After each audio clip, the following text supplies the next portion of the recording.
Meu querido irmão, que prazer ter você aqui mais uma vez no nosso canal do YouTube ICE Maracanã. Seja muito bem-vindo, não deixe de deixar o seu like, o seu comentário, se tem alguma dúvida, alguma sugestão, inscreva-se no canal e compartilhe o vídeo. Você pode ajudar a vida ou a vida de uma outra pessoa que está precisando nesse momento. Eu vou conversar com vocês sobre amor, tá? A nossa igreja, Igreja Cristã Evangélica do Maracanã, está na campanha do amor. Na verdade, o que nós chamamos de campanha é um mês que nós dedicamos para falar sobre amor, para colocar em prática algumas atitudes e a gente se lembrando sempre disso, de tão importante que é o amor. E hoje nós estamos mais uma vez na segunda semana. E a nossa ideia hoje é falar sobre a durabilidade. Embora o texto não seja específico sobre durabilidade no amor, mas é um texto que vai falar sobre ministérios que vão até o fim. E vão até o fim sem perder a esperança. Esse é o grande desafio. Significa que o que é importante é chegar até o fim. Todos vão chegar até o fim. A questão é como iremos chegar ao fim e qual é a nossa esperança, qual é a nossa confiança. Como é que nós podemos prosseguir fazendo bem ao outro, como diz Paulo aos Tessalonicenses, como diz Paulo aos Gálatas, não se canse de fazer o bem, porque afinal de contas um dia nós colheremos. Tem esse texto aqui dentro da nossa mensagem de hoje. Então o meu personagem é Caleb, Números capítulo 13, tem vários textos. Nosso sermão continua sendo expositivo, mas eu preciso ter uma visão um pouquinho maior acerca da vida desse personagem importante dos textos bíblicos. Números 13, versos 1 ao 3, diz assim: E o Senhor disse a Moisés: Envia alguns homens em missão de reconhecimento à terra de Canaã, terra que dou aos israelitas. Envie um líder de cada tribo dos seus antepassados. Assim Moisés os enviou do deserto de Parã, conforme a ordem do Senhor. Todos eles eram chefes dos israelitas. São estes os seus nomes. O nome do Caleb está no verso 6, da tribo de Judá. Caleb, filho de Jefoné. Então até aí. Aí depois vamos lá para o verso 21 e vamos seguir até o final do capítulo.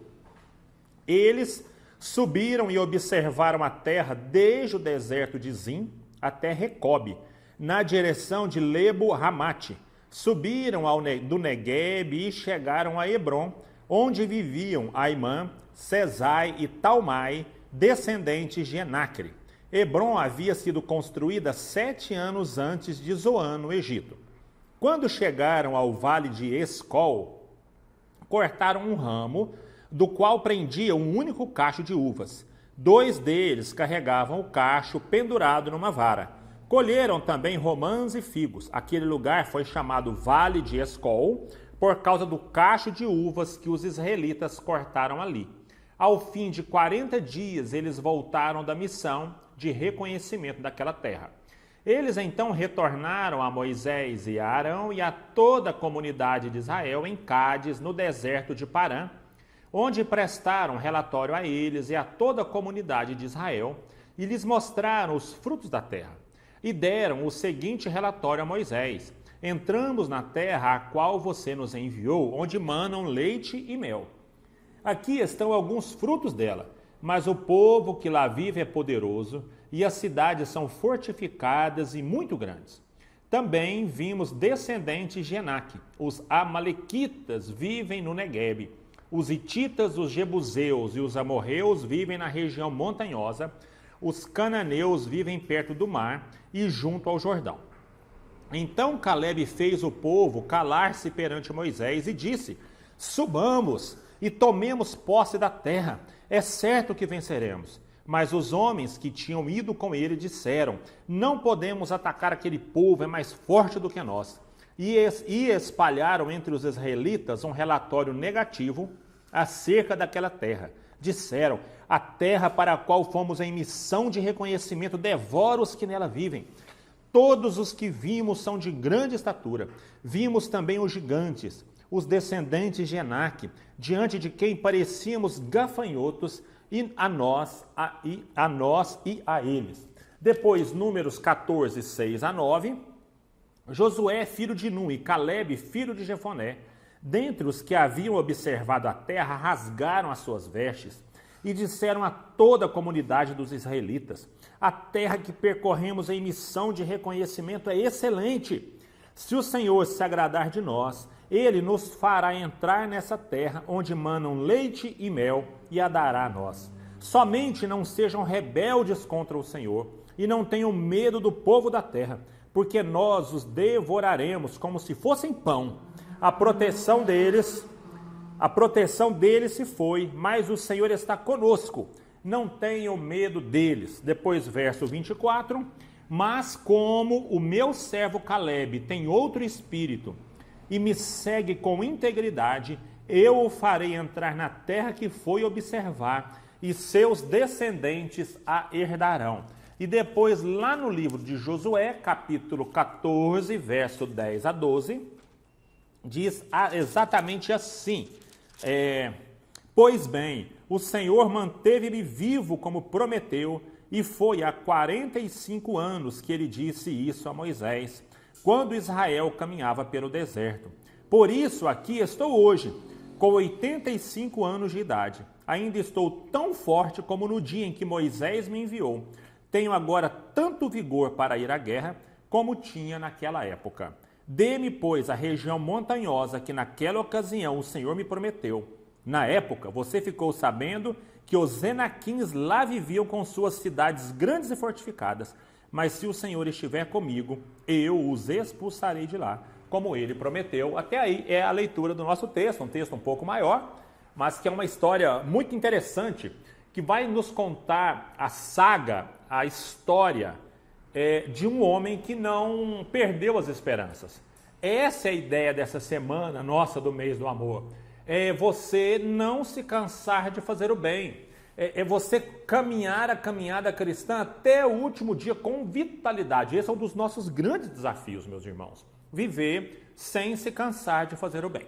Bom, o povo sai do Egito, o povo de Israel saiu do Egito, e diante dos seus olhos tem um slide, e ele então, nesse pontilhado azul, você tem toda a história. Nesse cantinho mais embaixo aqui no pontilhamento está o Monte Sinai. Esse aqui é o Monte Sinai hoje. Tive a oportunidade de conhecê-lo no final de 2019. Pastor, é possível afirmar categoricamente que esse é o Monte Sinai? Não é possível categoricamente fazer esse tipo de análise, mas ali na região é o lugar onde todos dizem, aqui é o Monte Sinai. O Monte Sinai é esse aqui. Perceba que ele é muito alto, é um monte difícil de ser escalado, tá? Ele é possível subir. Na época em que estivemos lá, nós fomos aconselhados a não fazer a escalada. É possível ir a pé, existem algumas pessoas que ajudam, que recebem para ajudar, mas é uma caminhada de algumas horas até chegar no topo do Monte Sinai. Esse é o Monte Sinai que você está vendo aqui, então, diante dos seus olhos, tá bom? Seguindo um pouquinho mais, na setinha vermelha, você tem a região de Cádiz Barneia. Essa é a região que está sendo relatada aqui nesses capítulos específicos do livro de Números. O povo andou, eles não gastaram muito tempo. Eu na minha infância, na escola dominical, eu pensava, na minha concepção infantil, né, infantilizada acerca de alguns assuntos, que o povo de Israel já saiu perdido de Israel, do Egito. Que eles já saíram sem ter rumo. Não é assim. Você pode perceber que eles saem lá no comecinho ali de Ramessés, descem até o Monte Sinai lá embaixo, eles não fazem o caminho em linha reta, porque poderia ser um caminho perigoso para uma nação que não estava acostumada a se proteger. Então eles descem, e também para que Deus pudesse ter um tempo especial com eles ali no Monte Sinai. Depois do Monte Sinai, então eles sobem. Quando eles sobem, começam a avistar a terra prometida, que está aí no alto do mapa. Você pode ver aí Jerusalém, Gilgal, Canaã, você tem toda essa região do seu lado esquerdo e no mapa mais em cima. Quando eles avistam essa terra, é que Moisés manda, então, 12 homens para fazer a espionagem da terra. Então eles vão ali espionar a terra. Quem são esses homens? É o Samua, o Samuá, o Safate, o Caleb, o Loal, o Josué, o Pauti, o Gadiel, o Gade, o Amiel, o Setur, o Nabi e o Jeuel. Existem aqui pequenas diferenças no nome de uma versão da Bíblia para outra, afinal de contas, isso aqui é uma transliteração dos nomes dessas pessoas. Você sabe que dos 12 que foram lá na Terra Prometida olhar a Terra, espionar a Terra, dos 12, 10 trouxeram relatórios negativos. Apenas 2 foram encorajados a entrar na Terra, que foi exatamente o Caleb e o Josué. Se você lê aqui, faz a leitura dessa lista aí no capítulo 13, você não encontra Josué nessa lista. Josué não está aqui. Por quê? Porque aqui na lista ele é chamado, olha, verso 8 do capítulo 13. Da tribo de Efraim, Oséias, filho de Num. Oséias, filho de Num. Mas quando você pega o versículo 16, são esses os nomes dos homens que Moisés enviou em missão de reconhecimento do território. A Oséias, filho de Num, Moisés deu o nome de Josué. Então, esse Oséias é o mesmo Josué. O Caleb, ele tinha aqui 40 anos de idade, 40 anos de idade, diz que a vida começa aos 40, né? Já dizia o músico, a vida começa aos 40, a minha acabou faz tempo. Bom, a vida começa aos 40, que Caleb tem o seu desafio como líder da tribo de Judá, era um líder de cada tribo, aos 40 anos de vida. Ele era o líder de Judá, filho de Jefoné. Esse Jefoné não era um judeu, mas o Caleb sim. O nome Caleb significa corajoso, o nome Caleb significa corajoso. São esses 12 homens que vão então fazer a espionagem. Você sabe que existem no planeta Terra várias pessoas, vários espiões muito consagrados. Esse aqui é o Duško Popov. Ele foi um espião importante na Segunda Guerra Mundial. Ele era um aliado dos britânicos, mas ele vai viver perto dos nazistas porque ele tinha uma repulsa ao nazismo. E ele vivendo ali com os nazistas, ele começa a trabalhar para os nazistas. Só que ele era um espião britânico lá. Então ele, inclusive, ele falava, ele dava até algumas informações para os nazistas, só que eram informações que os próprios britânicos autorizavam fazer. Elas eram verdadeiras, mas elas não eram relevantes. E ele, então, conseguiu ajudar os aliados contra os nazistas, inclusive na Batalha da Normandia, que é uma das batalhas mais importantes e decisivas da Segunda Guerra Mundial. Esse é o Duško Popov. O Duško Popov, ele era mulherengo, boêmio, gostava de uma bagunça, e em uma dessas andadas dele, ele encontrou o criador do James Bond. E então o James Bond, talvez o espião mais famoso do cinema, é um personagem que tem a sua inspiração nesse chamado aí Duško Popov. Ele é então um grande espião aqui do mundo. Qual que era a tarefa dos 12 espiões de Israel? Eles tinham que responder algumas perguntas. Quais perguntas? Se os homens eram fracos ou se os homens eram fortes. Se lá nas cidades, na região de Canaã, da Palestina, havia muito ou poucos moradores. Se as cidades elas eram fortificadas ou se as cidades não eram fortificadas. Se existiam florestas ou se elas não tinham florestas, e se a terra era fértil ou se a terra era estéril. Essa era a missão dos 12 homens. Eles tinham que passar um tempo ali na terra e depois voltar trazendo essas informações. Eles foram por ali 40 dias na terra e depois voltaram trazendo as informações. A informação era semelhante à informação que o Pero Vaz de Caminha manda aqui quando ele chega no Brasil como redator, como escrivão da frota do Cabral. Ele manda uma carta lá para os reis de Portugal, para a liderança europeia, dizendo, olha, essa terra é uma terra maravilhosa. Ele não chama ainda de Brasil, obviamente, mas esse Brasil é uma terra que tudo que se plantar vai conseguir produção naquele país, sem saber ainda da existência do ouro, de todos os minerais preciosos e pedras preciosas que depois os portugueses encontrariam aqui no Brasil. Da mesma forma, os espias, quando voltam, depois de 40 dias, eles voltam e prestam um relatório. Olha, a terra é maravilhosa, ela é extremamente frutífera, eles trouxeram grandes frutas belíssimas para comprovar aquilo que eles estavam falando. Só que nós somos pequenos demais ali. Nós somos muito pequenos. E eles conseguiram, né? Isso é tão fácil, né, meu querido irmão? Você contaminar as pessoas ou uma comunidade com negatividades, com coisas negativas. E eles conseguem fazer aquilo. Tanto é que todas as pessoas ficaram com vontade de voltar para o Egito. Melhor do que analisar a fala desses irmãos, a gente precisa analisar o comportamento do Caleb. Caleb e Josué, especificamente aqui para nosso estudo, Caleb. Entender o que faz de um homem incansável.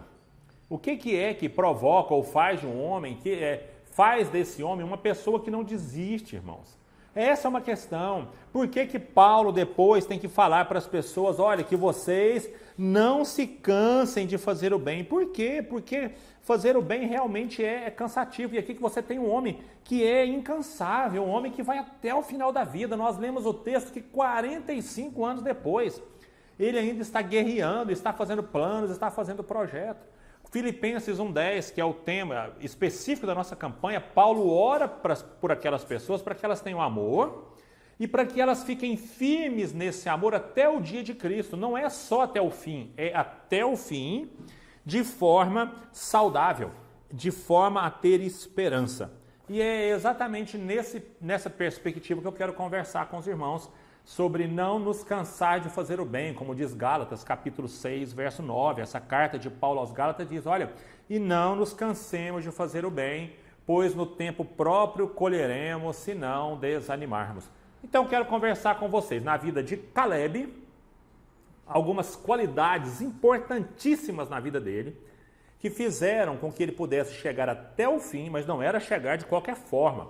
Era chegar até o fim sem desanimar, sem esmorecer, sem perder as suas esperanças. O primeiro deles, meus irmãos, é manter o foco, é a manutenção do foco, é você colocar os seus olhos naquilo que realmente importa, meus irmãos. É interessante os noticiários, a vida, olha, a igreja tal, um escândalo da igreja tal, o pastor tal, um escândalo ali teológico, doutrinário, se afastando das verdades do evangelho. Olha lá, aquele líder religioso de uma outra parte do cristianismo, ele abusou sexualmente não sei de quem. Olha, aquele outro líder, ele roubou a sua igreja, ele está respondendo processo por isso. Olha, aquele outro, ele levou e cedeu o púlpito da sua igreja para a campanha política de pessoas que nem cristãos são. Como é que um não cristão pode ocupar um púlpito de uma igreja num culto, irmãos? Isso é, para mim, uma das coisas mais inadmissíveis que pode existir. Então, quando a gente começa a olhar demais para essas coisas, nós começamos a perceber que se não houver a manutenção do foco naquilo que de fato importa, a gente desanima. E por outro lado também dos líderes, né? A grande quantidade hoje dos cristãos no Brasil, que se fala em 40% de cristãos no Brasil, e esses cristãos muitas vezes demonstram pouquíssima gratidão pela igreja, crentes instáveis, pessoas às vezes imaturas, e da parte da liderança também, quantas vezes há esse desânimo. Por quê? Porque se tirar o olho daquilo que de fato importa, você vai se perder no caminho, eu não tenho nenhuma dúvida disso. Quando os espias chegaram, eles trouxeram frutos, trouxeram as imagens daquelas frutas maravilhosas e disseram, olha, aquela terra de fato ela é maravilhosa. Essa terra, ela mana, da terra tem leite e mel. Você consegue imaginar a ideia aqui do texto, da língua inclusive, é dizer que é como se da terra, na mina da água, quando sai água daquela mina, ali poderia sair mel e leite, ou seja, sem precisar de nenhum esforço, você teria ali brotando da terra leite e mel. Então a terra é maravilhosa. Só que tem outro lado, o povo é grande, poderoso, cidades fortificadas, tem gente em todas as regiões, não podemos atacar porque nós somos fracos. Eu tirei o meu foco da terra, da promessa e coloquei o foco em mim. A ideia do Pedro, quando ele vai dar os seus primeiros passos ali sobre a água com Jesus, quando ele percebe, ele olha para si, ele olha para aquilo que estava acontecendo e ele vai submergir ali naquele lugar, exatamente essa ideia. Ele tira o olho da promessa, e ele diz, olha, aquela terra, ela devora todos os que nela vivem. Essa terra faz, a terra faz isso. Se eu perguntar para você o que você está vendo aqui, né, que é uma ilustração bem pueril, bem infantil, você provavelmente vai dizer para mim que você está vendo um símbolo de perigo. Não, eu estou vendo muitas outras coisas. Eu estou vendo aqui 2 slides, eu estou vendo letras pretas que significam para mim, que apresentam a mensagem. No slide que tem o símbolo de perigo, eu não tenho só o símbolo do perigo, na verdade o símbolo do perigo ele é muito menor do que o restante da imagem que você está vendo. No cantinho você vê, talvez você não esteja vendo, eu creio que está vendo, porque ele está aí, tem um pontinho preto. Significa, irmãos, que muitas vezes nós olhamos demasiadamente, de forma demasiadamente forte para o perigo, para aquilo que é ruim, para onde estão os defeitos. E muitas vezes nós nos esquecemos que a maior parte é a promessa de Deus. Que a maior parte é aquilo que Deus deseja, aquilo que Deus preparou para nós, inclusive como crentes. Hebreus capítulo 10, verso 23, fala, olha, apeguemo-nos com esperança, com firmeza na esperança. A Filipenses capítulo 3, versículo 12, diz assim, esquecendo-me das coisas que para trás ficam, prosseguindo para o alvo. Meus irmãos, se você e eu, se nós perdermos o foco, se nós tirarmos o olho de Jesus, com certeza nós não chegaremos com vitalidade ao final da nossa caminhada. Isso não tem outra possibilidade. Quantos cristãos pararam a sua caminhada ou estão com a sua caminhada extremamente fragilizada porque olharam para aquele que errou, para o pecado, para a estrutura, para a igreja? Não, todas essas questões elas são importantes e cada um prestará conta diante de Deus, mas o nosso foco está em Cristo, no chamado de Cristo, no ministério que esse Cristo, Jesus, tem para nós. Segundo, buscar uma força que é uma força extraordinária, que só pode vir de Deus, meus irmãos. Você, no seu ministério, na sua caminhada cristã, você não depende das suas forças para chegar ao final. Ao final, você depende daquilo que Deus faz na sua vida. Você é totalmente dependente do Senhor. Você depende do Senhor. Você depende da força que você tem nele. O seu ministério, a sua vida, a sua caminhada cristã, ela não está segura em você. Tenho falado isso aqui rotineiramente, reiteradamente. Eu tenho falado quantas vezes? Meu querido irmão, há muitos cristãos jogando sobre si uma carga que você não pode carregar. Olha, eu vou orar com aquela irmã, porque aquela irmã é uma irmã de oração. Então ela carrega sobre ela uma carga que parece que a oração dela tem mais poder que a dos outros.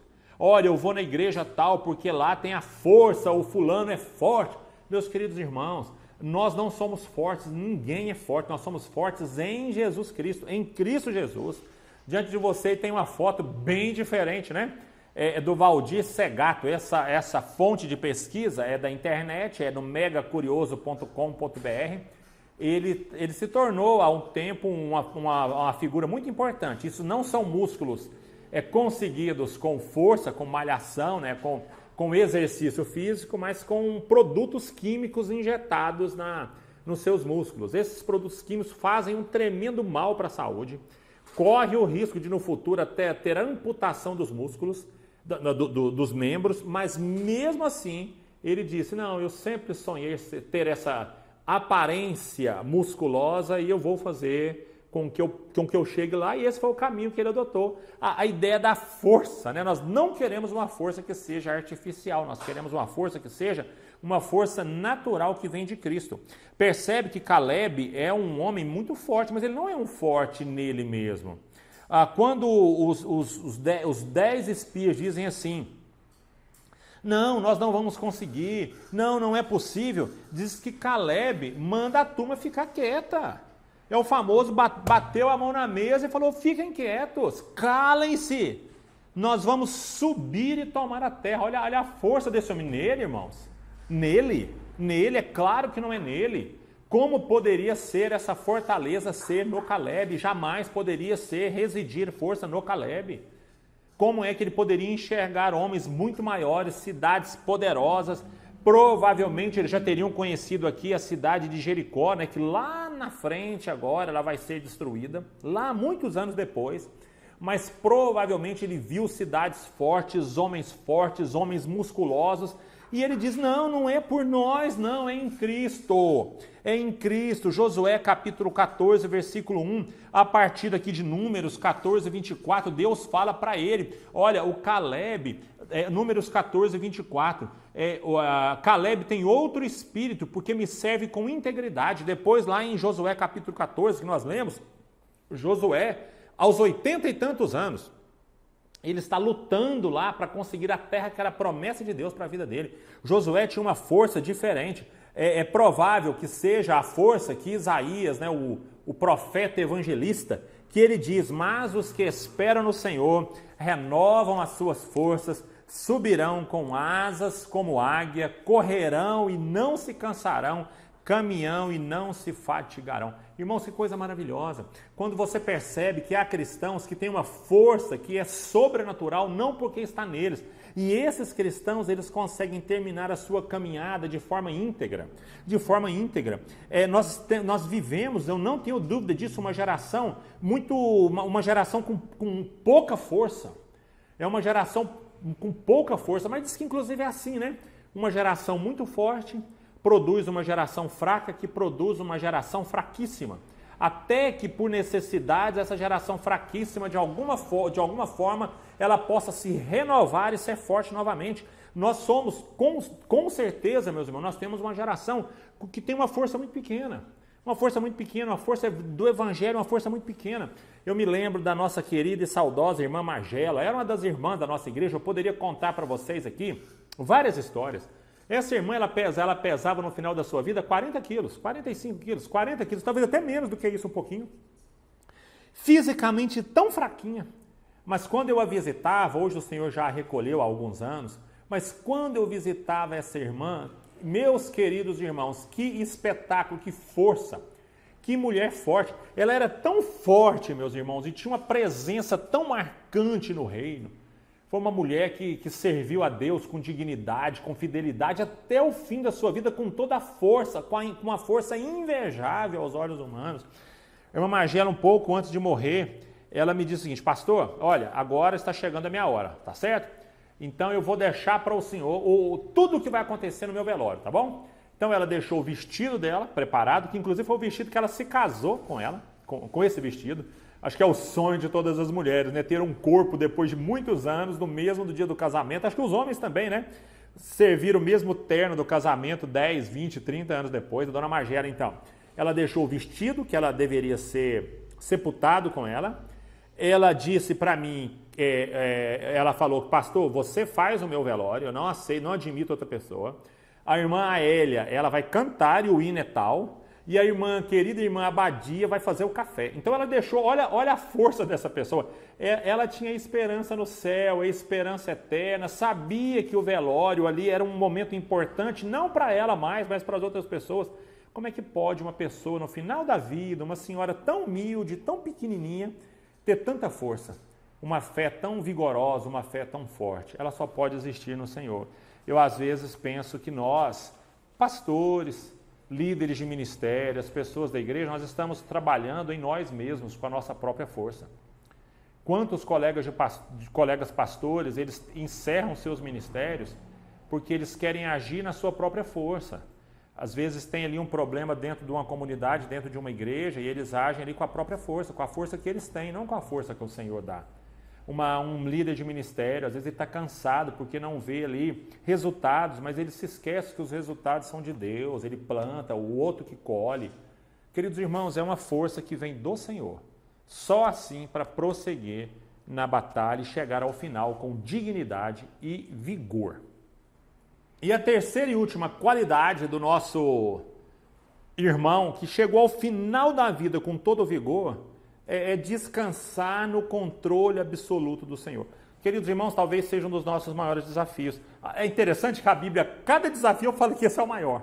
Porque a Bíblia ela é verdadeira. Nós, da Igreja Cristã Evangélica do Maracanã, que fazemos parte da Igreja Cristã Evangélica do Brasil, nós entendemos que a Bíblia, de capítulo 1 de Gênesis até o último capítulo de Apocalipse, ela é inspirada e útil para o ensino. Por isso que qualquer texto que eu olho, à medida que eu olho, eu digo, olha, parece que esse é a maior qualidade. Olha, esse é o maior desafio. Por quê? Porque a Bíblia apresenta todas e a cada um parece que ele ainda é mais desafiador, que é uma qualidade ainda mais forte e mais visível na vida de alguém. Aqui você tem um homem descansando no controle absoluto do Senhor. É como diz a canção, que nós gostamos muito dela, que é meu, somente meu, todo o trabalho, o teu trabalho é descansar em mim. Na verdade, é uma oração, né? A oração é uma conversa nossa para com Deus, mas é um diálogo de Deus para cada um de nós, dizendo, meu filho, descansa em mim. O que é que você pode fazer para ajudar que uma folha da árvore não caia, ou que um fio de cabelo da sua cabeça não caia, ou que 1 centímetro seja acrescentado à sua existência? O que você pode fazer? O que nós podemos fazer? Qual é a nossa preocupação? O que é a nossa ansiedade, a nossa preocupação, as nossas síndromes? O que todas essas coisas podem fazer com o nosso futuro, meus irmãos? Nós sim, aqui eu não estou desconsiderando as ações humanas, não estou. O apóstolo Paulo diz que aquele que não trabalha, que não coma. O sábio diz que para a gente ter com a formiga, ou seja, vai olhar o comportamento da formiga. Mas a Bíblia, ao mesmo tempo, ela diz, olha, os seus amados Deus dá enquanto dorme. Me parece que aqui é uma síntese, né, dessas duas percepções. Uma vez eu ouvi alguma coisa que não está na Bíblia, mas me parece uma verdade muito importante, que ore como se tudo dependesse de Deus e faça como se tudo dependesse de você. Ore como se tudo dependesse de Deus e faça como se tudo dependesse de você. Essa ideia, a ideia que eu não vou ser relapso, eu não vou deixar de estudar, não vou deixar de trabalhar, não vou procurar, não vou deixar de ter bons relacionamentos, de cuidar da minha saúde, mas eu preciso, acima de tudo isso, irmãos, descansar em Deus, saber que Deus está no controle absoluto. Nos versos 6 a 9 do capítulo 13 de Números, Caleb e Josué, né, eles rasgam as suas vestes diante da incredulidade das pessoas. Rasgar as vestes era um sinal assim de arrependimento, de um coração extremamente contrito, de luto, de tristeza absoluta. E eles arrancam as suas vestes e ele diz, olha, ele nos dará a terra. Deus vai nos dar a terra, não vamos ser rebeldes. Não sejamos rebeldes, eles vão ser como nós, como um pedaço de pão frágil, né? O pão é frágil, eles serão como um pedaço de pão. Deus está conosco, não tenham medo, Deus entregará para nós aquele povo. É a consciência da soberania divina, é a consciência do poder irrestrito de Deus sobre todas as coisas, entendendo que ele faria, sem nenhuma sombra de dúvida, que Deus faria aquilo que prometeu para aquelas pessoas, que a vida seria e estaria nas mãos do Senhor. Quando se descansa em Deus, nós vamos mais longe, irmãos, porque quando alguma coisa não vai bem, você sabe que Deus está no controle, está no processo ali dentro daquilo que está acontecendo. Quando você descansa no Senhor, e como é difícil descansar no Senhor, como é difícil descansar em Deus, porque muitas vezes ministérios não são tão duradouros, porque muitas vezes os ministérios de amor, eles não prosseguem, porque muitos desistem das suas obras sociais, das demonstrações de amor para a vida das pessoas, porque muitas vezes nós fazemos o bem e não recebemos o bem de volta. E quantas vezes nós nos esquecemos que Deus está trabalhando conosco num processo soberano sobre a nossa vida e até sobre a vida daquela pessoa que foi agraciada com uma atitude nossa. Quantas pessoas por aí estão totalmente desanimadas, perdendo o vigor, a vitalidade da sua fé, porque estão desanimados. Eu desanimei porque os meus filhos não querem ir para a igreja. Eu desanimei porque eu não consigo, eu desanimei porque não há resultado, eu desanimei porque é muito difícil, eu desanimei porque muitas vezes nós esquecemos de entender que Deus é soberano sobre todas as coisas e Ele está no processo, nós estamos no processo. Aqui o deserto ele foi para Caleb e para Josué só para esses dois, porque só os dois que chegaram na terra prometida depois desse grupo todo. ou pelo menos do grupo adulto, né, o grupo adulto todo, só Josué e Caleb que chegaram na Terra Prometida. O deserto para eles, essa demora de 4 décadas, irmãos, de 4 décadas. Foi um processo de construção de 2 homens que seriam muito importantes no futuro. Imagina que se durante esses 40 anos Caleb desanimasse e se esquecesse daquilo que Deus é, daquilo que Deus havia prometido lá em Josué, 40 anos depois. Ele vai dizer, olha, lá atrás Deus me prometeu, Deus é o dono, Deus é aquele que cuida de todas as coisas, Deus é o Deus que se Ele quiser, Ele vai me dar a terra. Deus é dono de todas as coisas, Deus é soberano, Deus não se esqueceu de mim. Tem uma canção secular que diz assim, foco, um objetivo para alcançar. Qual é o objetivo que nós temos? Força para nunca desistir.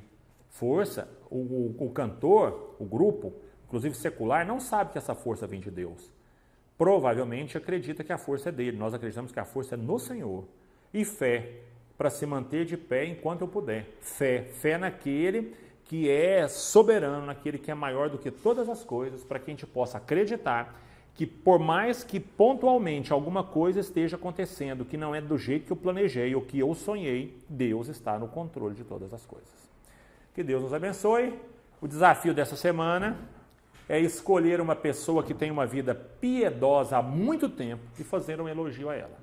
Então você vai encontrar alguém que tem uma vida piedosa, alguém, meus irmãos, fora da modinha, do modismo moderno, pessoa que está aí no cristianismo, embora é o começo da caminhada, mas parece-me que ele é a pessoa mais, vai olhar a vida da pessoa, tem pouquíssimo tempo de cristianismo. Bom, nós estamos falando aqui de alguém que caminhou muitos e muitos anos, muitas e muitas décadas e continua com a fé vigorosa e com muita vitalidade.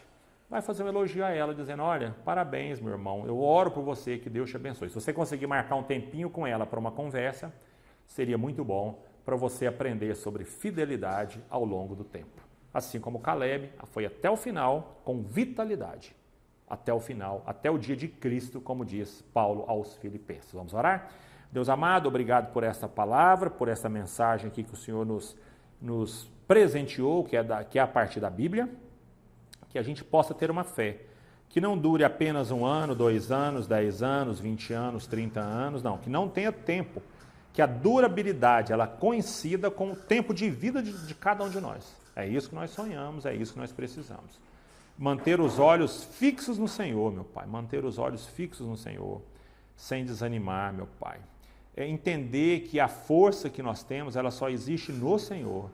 E perceber que ainda que alguma coisa saia daquele rumo que nós gostaríamos, o Senhor é soberano e dono de todas as coisas. E o Senhor está no processo, o Senhor é um Deus dono de todas as coisas. Guarde os meus irmãos, as minhas irmãs, guarde todos aqueles que estão nos assistindo. O Senhor os proteja de todo mal, guarde de todo mal, nas viagens, nas enfermidades, nos relacionamentos, nos negócios, na família, os filhos, os pais, os familiares de forma geral, a vida financeira, a vida espiritual, a vida emocional. Meu Pai, cubra cada irmão meu com a Tua graça, naquilo que ele, nesse momento, está orando ao Senhor. Essa é a nossa oração nesse momento, meu Pai, no nome de Jesus Cristo, e que o amor de Deus, a graça do nosso Senhor e Salvador Jesus Cristo, o consolo, a comunhão e o conforto do Espírito Santo possam estar com cada um de nós aqui nesse lugar, com todos os nossos irmãos em todos os lugares da terra, que seja hoje, amanhã e até a volta bendita e gloriosa do Senhor Jesus. Amém.